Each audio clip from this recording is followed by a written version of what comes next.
Hello guys, hello everyone. For today's video, araw po ngayon ng Biyernes, meron po tayong hinihain ngayon na nilagang baka.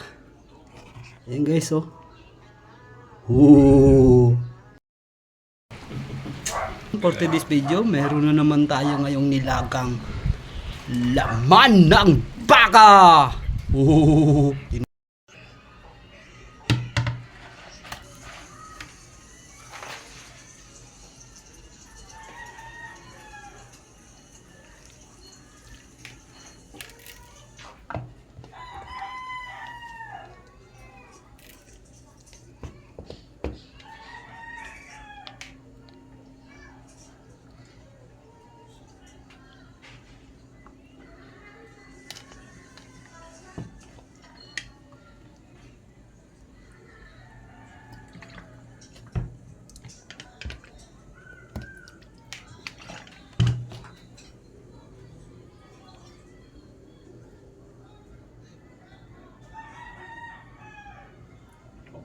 Nilagang baka.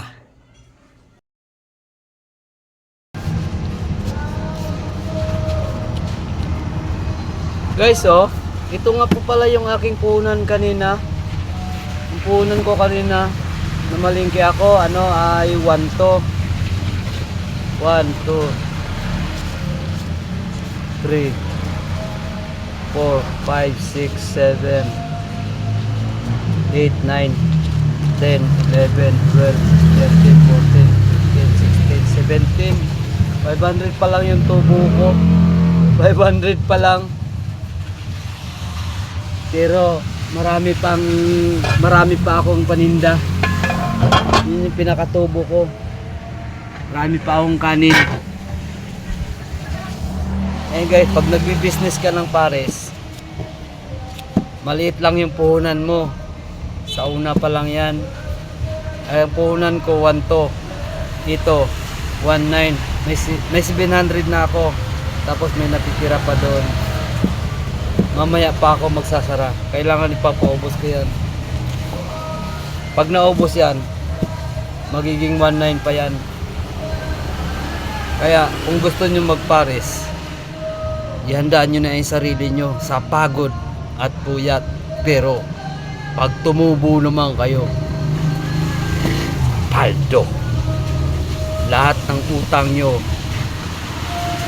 di ka rin magugutuman dito. Dahil pag nagutom ka, nandyan na sa harap ang pagkain mo. Kaya, alam nyo guys, kaya ito ang pinili ng Panginoon na maging hanap buhay ko. Dahil nakakatulong ako sa mga walang nakakain, naliligaw ng landas.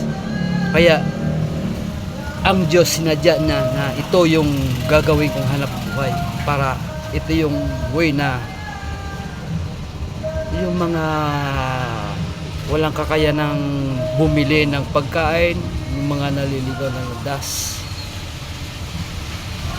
ako ang nagpupuro.